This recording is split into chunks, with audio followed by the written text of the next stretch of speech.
Thank you so much for inviting me to speak. I'm really delighted to be here. There have been such excellent talks.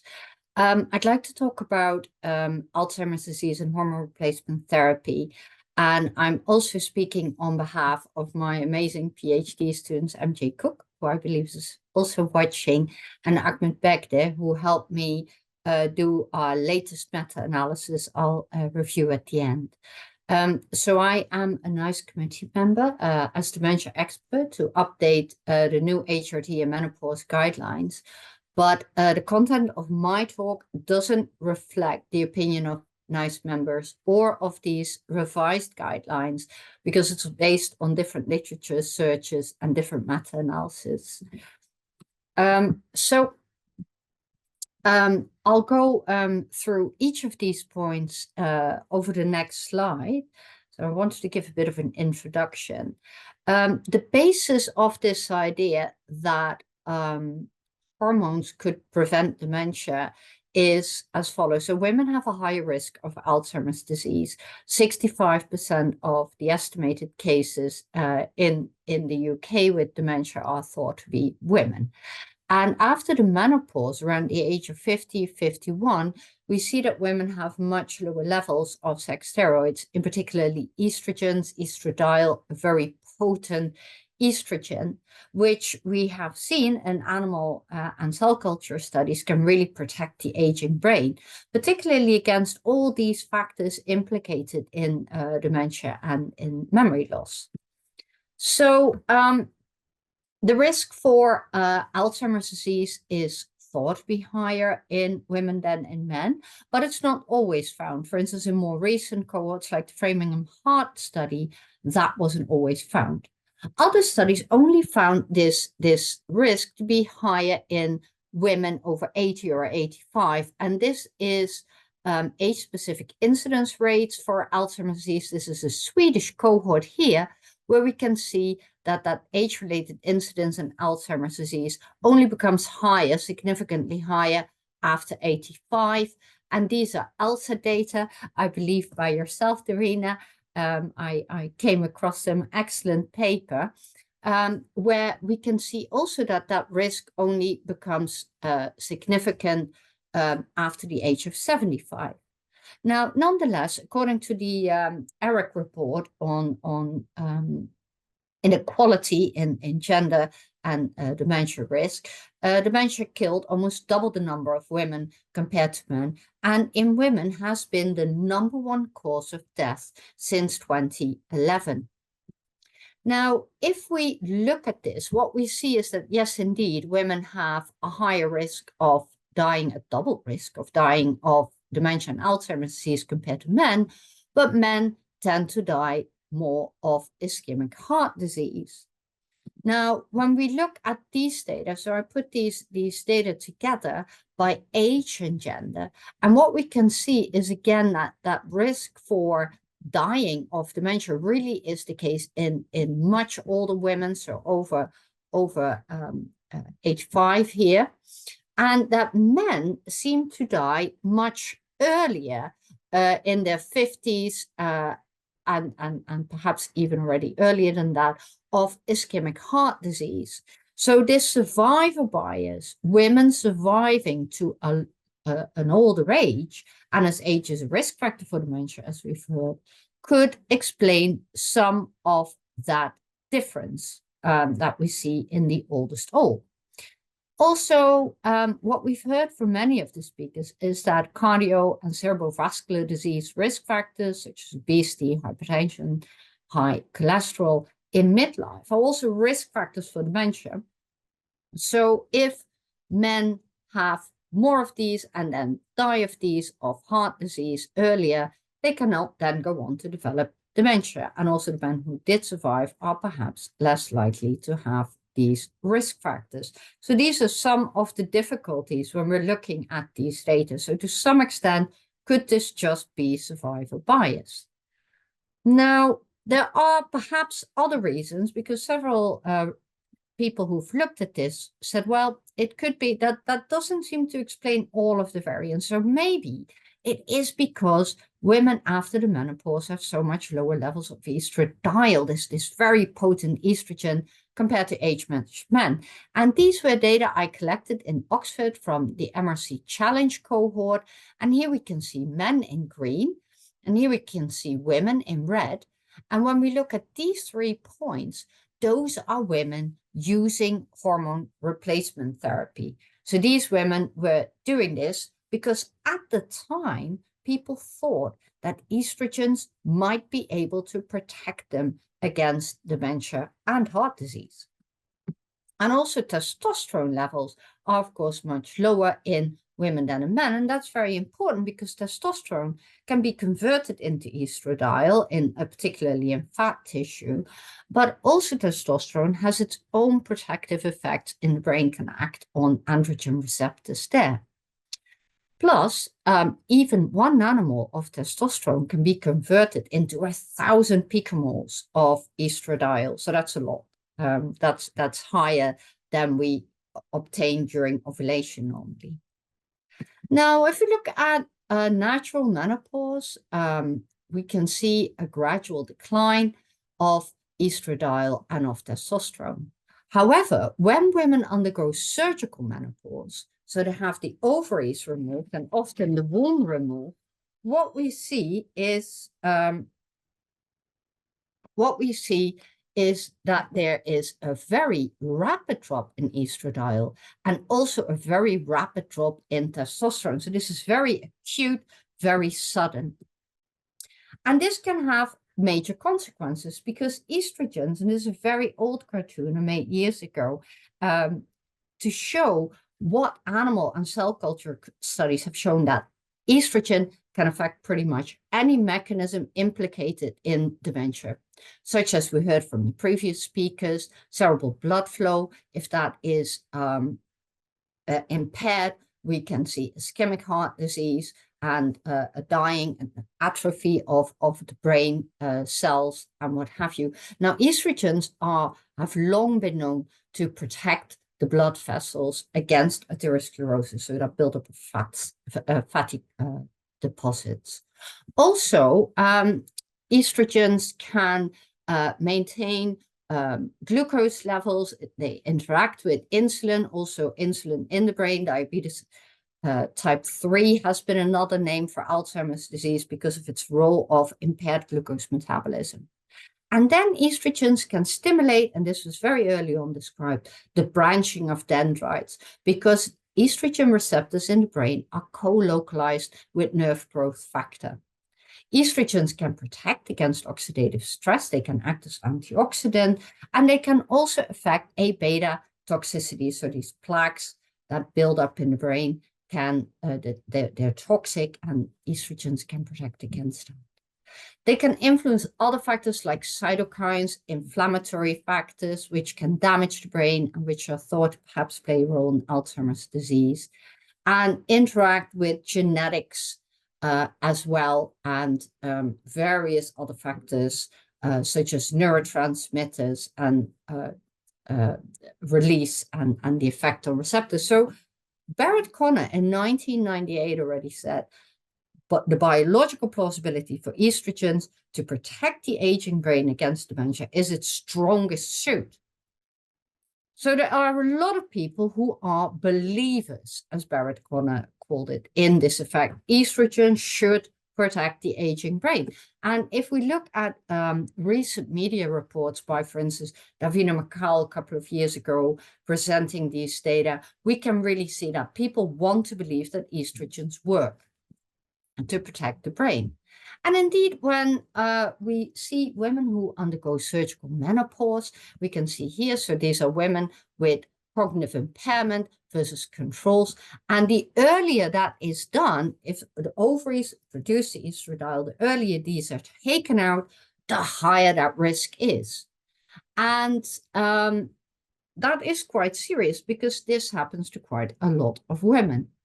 Important confounds here are, though, and this is something Professor Carol Brain mentioned earlier, is that in many countries, many of the women who undergo surgical menopause are also more likely to come from deprived areas, have lower levels of education, to smoke, and to be obese. So these are massive confounds. So they are already more at risk of developing dementia than women who do not undergo surgical menopause.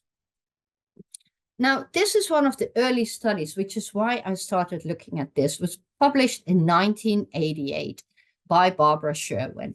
And she showed, like Napi and Farag later, that once women undergo the surgical menopause, there is a rapid drop in verbal memory function. However, this doesn't happen in women who do not undergo surgical menopause. And it doesn't happen in women who are given very high dosages, bolus injections of estradiol or testosterone. If these women are then given a placebo, we can see that their benefits, that their improvement reverses. And then if they're given the treatment again for 2 to 4 months, we can see that their performance improved again. And this effect was so strong that it determined our Cochrane analysis. Now, important here is that these women were younger when they underwent surgical menopause. So if surgery is done after the natural age of menopause in your 50s, that effect isn't seen. But if it's done before, and the earlier it's done, that risk is increased. And these data suggest that you can mitigate that. However, these effects were only significant for 2 to 4 months in our Cochrane analysis. On the other hand, at the time, when we did our first meta-analysis, we found that observational studies looking at women who had used hormones after the menopause had a halved reduced risk for dementia. So overall, the risk was reduced by more than 40%, which is a lot. So in the late 80s, there was an increasing enthusiasm, certainly during the 90s, of estrogen's ability to protect the aging brain. But that data is beset by bias. We'll talk about that in a second. So what is hormone replacement therapy? Well, normally we give it around the age of menopause by either transdermal patch. The bolus injection isn't done anymore because it's very high levels, or an oral pill. And that isn't done so much anymore because of the effects on the liver. Recently, estradiol is also given in a gel, and it normally consists of the very potent estradiol, or particularly in the US, conjugated equine estrogens, such as Premarin. Now, women who have an intact womb need to take a progestogen to prevent endometrial hyperplasia, so cancer of the womb. That's very important. So estrogen alone is only given to women who've had their womb removed, and usually women who have had undergone surgical menopause. So as I said, in the 80s, when I started looking at that, up until the turn of the century, there was enormous enthusiasm about HRT to protect against cognitive decline and dementia. And the same people after the turn of the century suddenly said the reverse. And this was reflected in most of the guidelines that have since come out, is that HRT does not treat or delay cognitive decline in Alzheimer's disease. So what was happening? This was very strange. There was an absolute paradigm shift, a very classical paradigm shift. So as people had believed in the effect before, suddenly people did not anymore.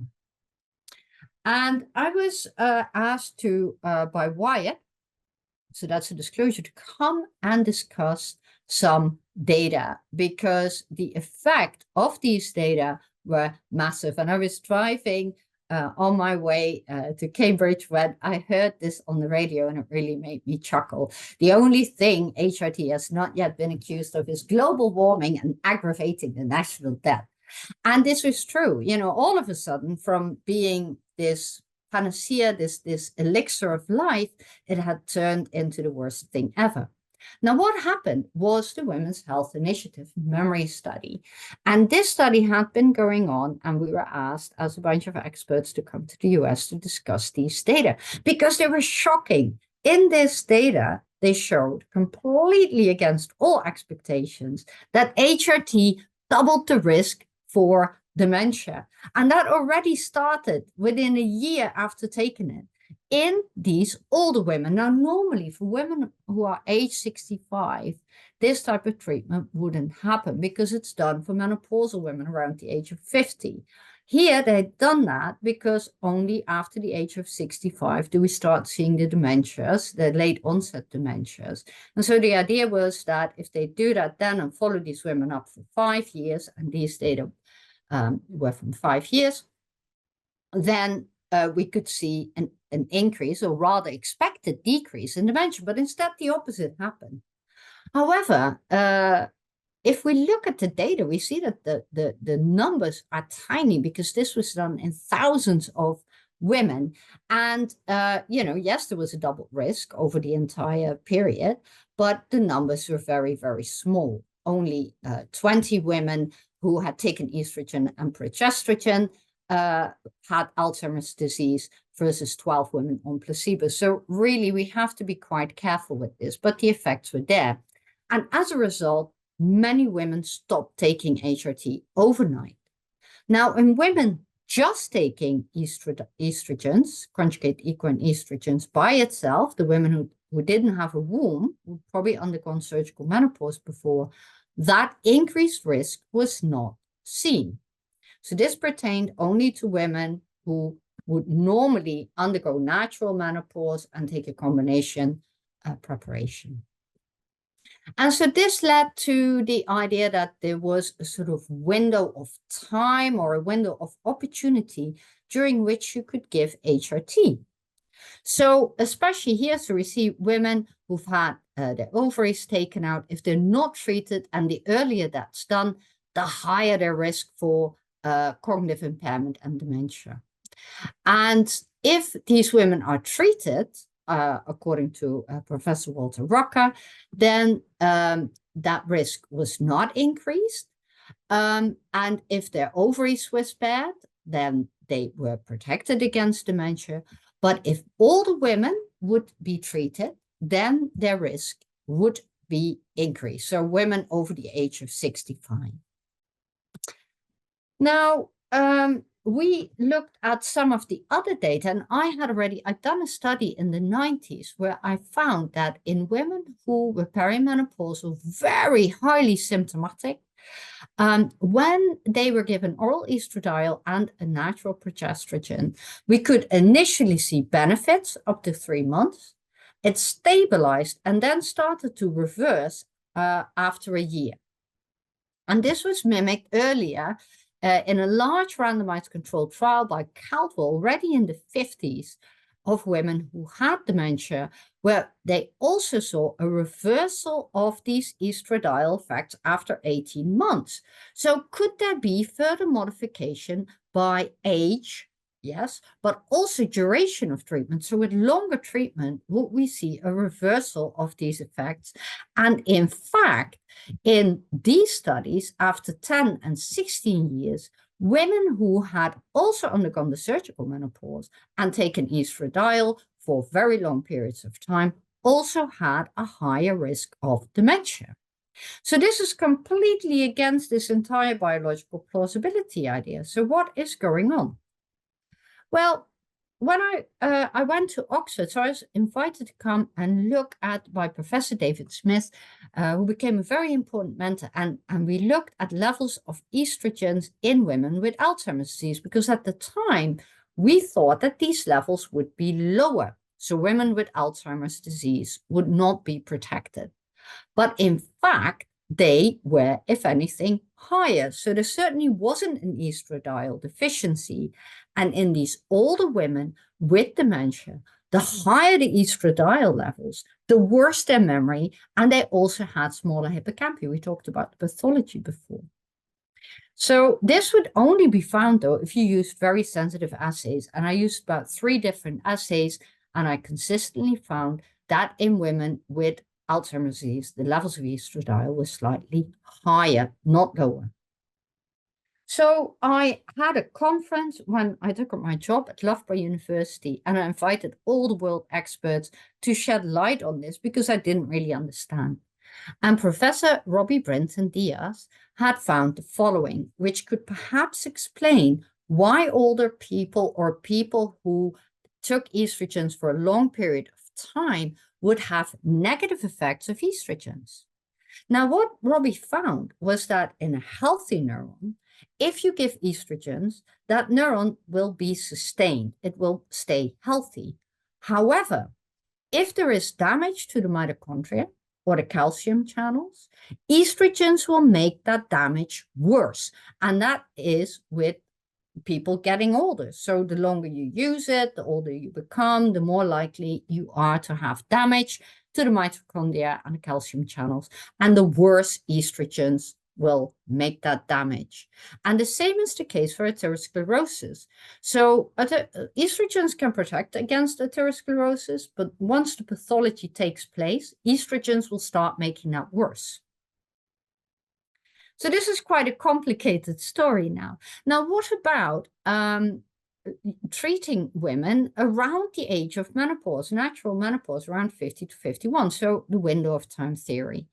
And we did a review in 2021 with Jen Craig and Emma O'Donnell, and not really. So if the effect of estrogens was so strong, you would expect a massive dip, a massive decline in cognitive functioning after the menopause, but that didn't really happen. There were some small transitory effects, perhaps on implicit learning, how to do a task, but most of that seemed to reverse in the years after the menopause. Now, Pauline Markey's group showed that in 1 in 4 women, we do see impaired memory, and that seemed to be related to worse sleep. So these were women highly symptomatic who did not sleep. So perhaps HRT could help for these women. But in studies where this was carried out over longer than 4 months, we didn't really see effects. So if we saw effects, they were very transitory of hormones, 2 to 4 months, but not longer. And then there were 2 large trials, the LEAD trial, the KEEPS trial, where they gave different types of HRT close to the age of menopause or later, and found no effects at all. We did Cochrane reviews in 2002 and 2009, also finding benefits for 2 to 3 months in women with Alzheimer's disease. So for a short period of time, in some women, estrogens can benefit, but then the effects plateaus, reverses, and in the older women can actually, after a year, perhaps start causing worse cognition. But what about these observational studies I showed you earlier? Well, this study was widely ignored by Petit et al. In 2002, finding that if you asked women with Alzheimer's disease whether they had used HRT, they were twice more likely to not remember they used this when you verified that with pharmacy records. And some of the controls, about 10% of controls, also forgot they had used it in midlife of that age. But 20%, so that halved risk, that halved reduction, was actually compensated by the fact women with Alzheimer's disease, because of the nature of their disease, would not remember they'd used it. So this is called a recall bias. Now, this is true for retrospective data analysis. But what about prospective? Well, these data were also ignored by Matthews et al. In 1996, showing that when women decide to use HRT for the menopause, 8 years before that, they already have less risk factors, fewer risk factors for Alzheimer's disease and vascular disease than women who decide not to use HRT. These women are more likely to have had higher education. They're more likely to be able to afford it. They have higher good cholesterol. They are more active. They have lower blood pressures, lower weights, and they have less risk of diabetes. So this is 8 years before they will decide to use HRT. So that's a massive bias. And again, as Carol said, socioeconomic status makes a big difference there, and driving the age of onset and the likelihood of having to undergo surgery and then being at risk, as well as your decision to take HRT. So these are massive confounds. We control for these in analysis, of course, but is that always possible if these are so intertwined with one another? So because a lot of the observational studies, as Carol also showed, are biased by selection bias. So what we tend to get if we ask people to be part of studies, we tend to get the highly educated people who are affluent, who are healthy anyway to participate. And it's quite difficult to get people from minority groups to participate. So one of the things we decided to do, MJ, Ahmed, and I, and we were aided by a student called Katie Hawkins, was to look at national general practitioners registry data. We talked about that before. So these are medically diagnosed people with Alzheimer's disease or thought not to have it. And this is medically registered pharmacy records, HRT use or not. So I thought, well, I'm going to look at this age effect. So whether that makes a difference being treated before 60 or after 60, and the duration effect of different types of estrogens. Does it work for women who've undergone surgical menopause? Is there a lowered risk or an increased risk for women who take combination therapy? And we found 3 large national registry databases with our searches, one in Denmark, one in Finland, one in the UK. And there were 3 health insurance databases, one from the US and 2 from East Asia. Now, this was the only study that didn't control for education, and this study found a halved risk of women in the US who used hormone replacement therapy. However, the vast majority of those women had used HRT for less than a year, and only 5% used HRT for more than 6 years. So duration here could play an important role. Nonetheless, the authors claimed that using HRT for longer was better, but that was based on not that many data, and there was no information on education, socioeconomic status, age at initiation, or the type of menopause. However, the different types of treatment did not show, so estrogen alone or estrogen with a progesterone did not show a difference. So this was the only study of these large registries, national registries, that showed a halved risk. All the other ones showed an increased risk, not a lot, but still an overall significantly increased risk of dementia with HRT use. So now, again, the tide has changed with these data coming out from these national registry data. And what are we to make of this? Well, this is the Finnish National Registry data showing the duration effect. So here we can see that for estradiol alone, using that for more than 10 years increases the risk for Alzheimer's disease. And here, this is for combination therapy. We can see a small increased risk, 5 to 10, and then a larger increased risk by 20% of using HRT over 10 years for dementia. Now, if women were older than 60, so this is for women younger than 60, if women were older than 60, they already had an earlier risk, much like the Women's Health Initiative data. So the older you get, perhaps estrogens are not so very good for neurons. But you could safely use it. The confidence intervals here, they are not significant for perhaps up to 5 years, according to those Finnish data. Now, these are the UK data, which showed a small protective effect here for estrogen alone. But again, like the Finnish data, after 5 and especially after 10 years, a slight increased risk. Now, it's very important to know that that risk is, if it's there, is small. It would account maybe for 7 over thousands of women in terms of extra cases. So that risk is small, but it is still there. There's a small increased risk for dementia. What's important to see is that combination hormone therapy in this UK and the Finnish study did not decrease the risk for dementia. In fact, if anything, it increased it. And here we can see that the type of estrogen in the UK study, this is the conjugated equine estrogen, which didn't do anything, But here for estradiol, perhaps there was a small decreased risk, but I was a little bit unclear because it didn't occur before or after 5 years. And here we can see that these progestrogens, these commonly used progestrogens, after 5 years start increasing risk, particularly norethindrosterone. But these risks are very small. The confidence intervals are very close to 1.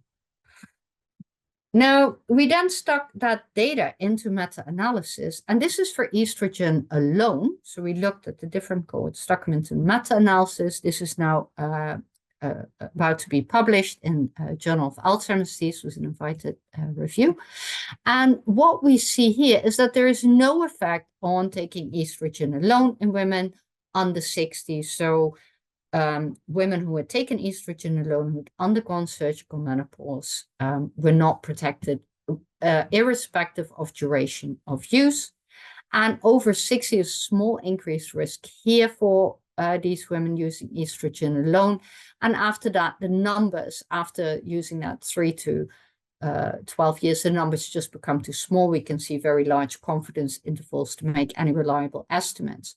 So for women over 60, they probably really shouldn't be using estrogen by themselves. And for women under 60, it doesn't really seem to make much of a difference overall. So these are the meta-analysis with Rathman software. And then here we see the combination menopausal hormone therapy in women under 60. And we can see that if these women used combination HRT for longer than 5, particularly for longer than 10, we can see a small increased risk here by 13%, there by 18%. And overall, the risk increase is 8%. So it's tiny, tiny. But still, what it does show is that there isn't a reduced risk, which is important to see. So in data, national registry data, which have collected data from people of all sorts of socioeconomic status, do not show a reduced risk. So these are the unadjusted odds ratio we recalculated, but weirdly enough, they weren't all that different from the adjusted odds ratio, so those adjusting for socioeconomic status and health. So for women, again, who use combination menopausal hormone therapy, you can see a small increase, no effect, except for here using 5 to 10 years, but that when we did sensitivity analysis, these effects disappeared. But you can see small numbers. Now, if we look at that data a little bit more closely, so these are the data by Pourhadi, the Danish study. What this study showed, and it was splashed out in the newspapers because people like to look at this sort of stuff, and they said, oh, HRT already starts increasing the risk after 1 year of use in women 45 to 55. So everybody was up in arms. However, we couldn't replicate that when we recalculated the odds ratio. That risk only started to be increased here after 8 to 12 years. That remained significant in our analysis. Here you can see it. And here you can see for Alzheimer's disease that is just a little bit all over the place. Now, another analysis, and this was really interesting, of this Danish National Registry, only showed that increased risk when HRT had been prescribed between 1995 and 2003. And the data I just showed you were done over HRT prescriptions between 1995 and 1998. Now, at that time, the belief for HRT to protect against dementia was at its height. And I'm wondering if this could not be biased, this increased risk, by the so-called health belief bias. So this is one that I just made up.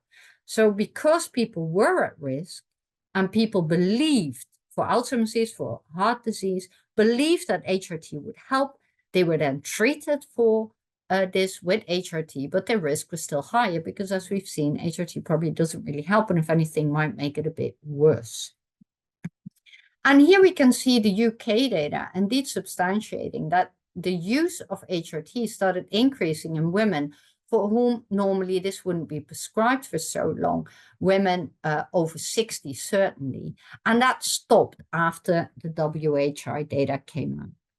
Now, we're further looking into this because these confounds of socioeconomic status, coronary heart disease, stroke, diabetes, hypertension are difficult to control for, and stratification is not really the way forward. What was interesting, though, was that in several of the data, the women who used HRT were also more likely to use anticholinergic and benzodiazepines, and these are also known risk factors for AD. So whether that adds to this risk, we are not sure. So in sum, I hope you're not too confused, but after studying this for so many decades, I still can't really give you an answer, but this is sort of what I've come up with. And I think Professor Tom Denning was initially invited to discuss these data, and I think he'd probably give you a much clearer message on this, which is that if there is a risk for dementia, and he was part of that UK database study and also part of the CFAS studies as a lead investigator for Nottingham.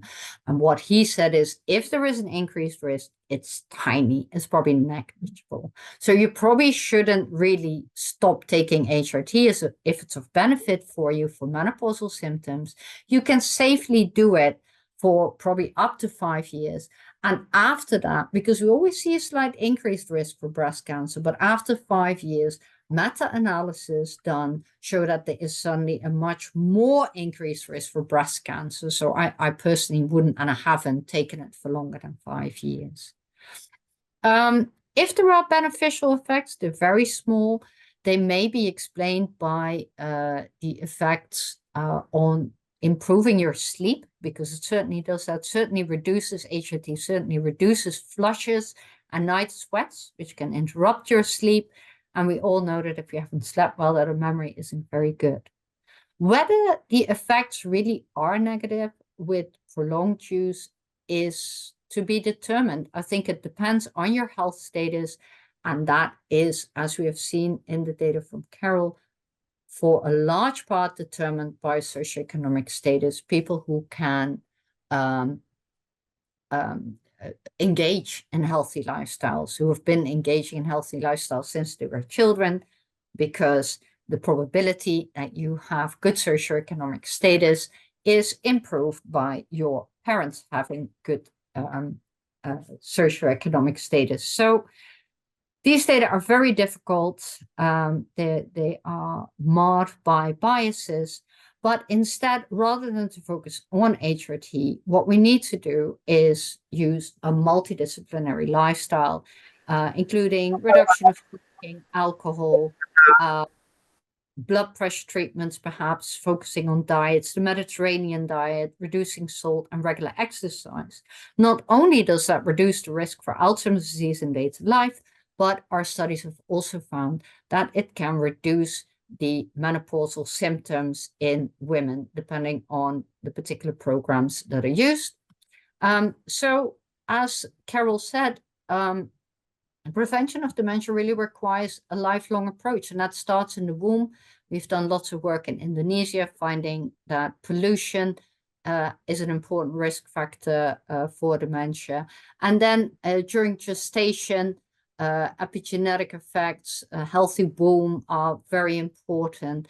And then, of course, in midlife, reducing stress is probably much more important than we think, but also unhealthy lifestyles, etc. And then the tertiary prevention, we found that once people have cognitive impairment, and over the lifelong approach, keeping psychosocially active and physically active can really help prevent dementia. And of course, as the other speaker said, making sure that you take care of your heart, because whatever is good for your heart is good for your brain. I'd like to thank lots of people, in particular MJ and Ahmed, of course, for helping with the meta-analysis, and the people who have supported me for my work, including Professor Brain when I was at Cambridge, and my Indonesian collaborators who've been working with me on alternative treatments, and of course the people who funded me. I was a consultant for Bristol Myers Squibb, Voyager, and Wyatt, but unfortunately, because I can't seem to find benefits of HRT, that seems to have ceased. So there we go. Thank you very much for your attention, and I hope that was a little bit informative, if very confusing, perhaps.